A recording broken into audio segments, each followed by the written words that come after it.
The Nvidia Shield, originally launched in 2015. Is the 2017 one any better? Let's take a quick look at the 2015 model.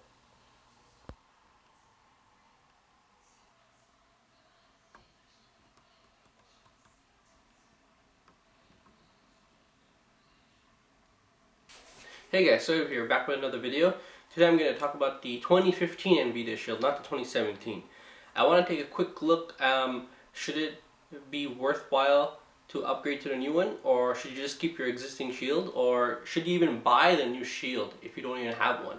Let's take a quick look at the one I existingly have. So guys, I got the 500 gig Nvidia Shield, which is called the Shield Pro. We take a look around the back. These are its current functionalities. It's the Android TV, so different from those cheap Android boxes which you can get. This is the actual Android user interface. It has Google Voice Search, so using the remote you can search with your voice. It supports 4K just like the new 2017 Shield, and you can play your games as well with the included controller. If I look on the side, the specs are exactly the same as the new Shield. There's no difference. Moving on to the remote, you can see here you have your enter button in the middle, and this is to go up, down, left, right. This is your back. This is if you're using an app, you just press this button.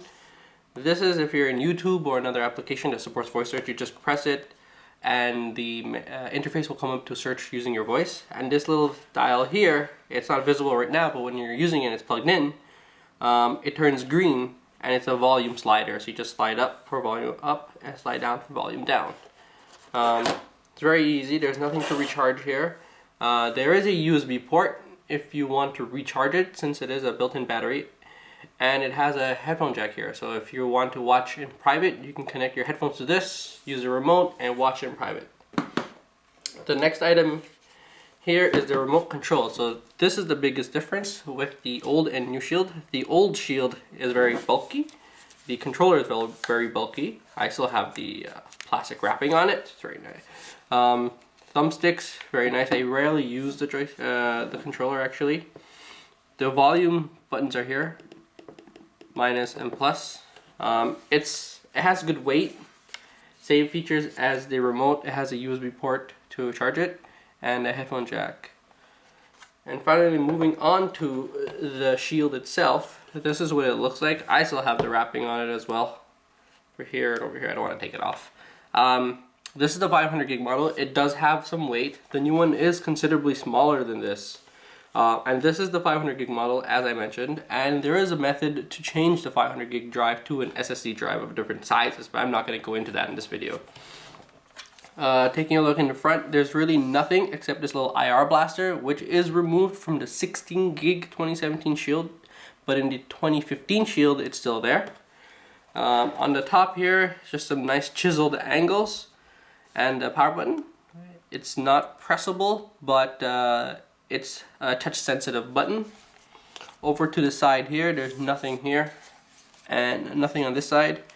Looking around the back, you have a ventilation port, micro SD card slot, micro USB, 2 USB ports, a gigabit, HDMI, and the power adapter. So this is really useful. I have the HDMI and Ethernet always connected, since it is a gigabit port, and this also has a Plex media server on it, but I also have my own personal Plex media server. So I can, and it just makes streaming off other servers very easy, unless you're using the wireless. These are USB 3.0 ports, and the micro SD slot is perfect. Actually, if you do get the 16 gig, I would highly recommend getting an external drive or a USB, micro USB card, just to expand the storage, because I did get the 500 gig version. It's very heavy, but it's not worth getting it if you're not going to use all that space, especially if you're just going to use it to watch some TV, live TV, or play some games. The 16 gig is adequate for like the basic tasks for Android TV, but once you want to start getting to more stuff, you want to keep your content on the device, it's still better to get the 16 gig as opposed to 500 gig. And that's solely because the 500 gig is a regular hard drive, whereas the 16 gig is an SSD. So let's just quickly look through the interface when it's powered up and see how it functions. So when you buy the Nvidia Shield, you get a nice little micro USB cable, and it's very neat because it has a little Shield logo, and when you want to charge your device, the logo matches with the little green thing here. So it's the only way to connect it, so you never get confused. And here you see the light turns on when it's charging. Let me just disconnect that.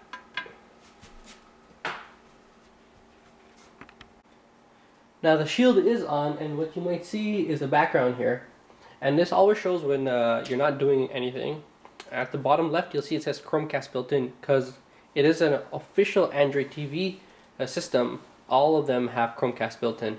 If I pressed the center button here, it takes you to the interface. Now this is the Android TV interface. If I scroll all the way down, go to settings here, scroll all the way here, you'll still see that I'm on the old 6.0 version of the system, because the update for the old Shield is not out yet.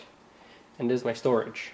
So I have 455 gigs off, and Access Shield folders on PC is off right now. These are the HDMI settings, so CEC preferences, and the resolution. Now if I had a 4K TV, you would see 4K as a setting up there. And then you can also change the color space that you're using.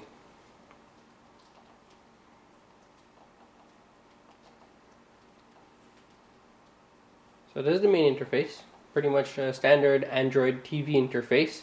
It's very fast, very smooth to use. You can see some apps like YouTube here, for example. So if I press the middle button here, it initiates the search, and then the light comes on right now. And because I was saying something, it started searching for that item. So I just go back. Other apps such as Spotify are pretty nice to use. The user interface is pretty neat on the Android TV. So here you go. There's a Spotify interface on Android TV.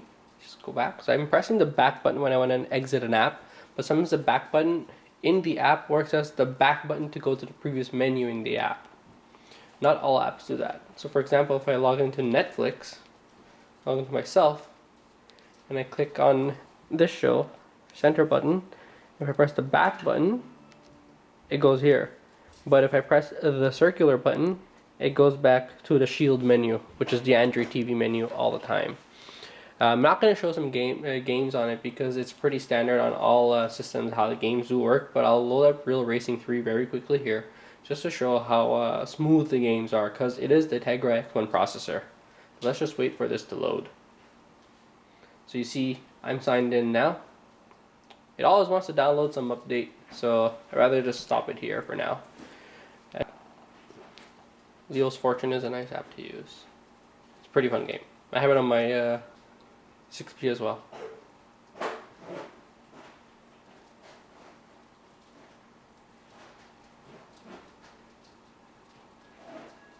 Let's get that.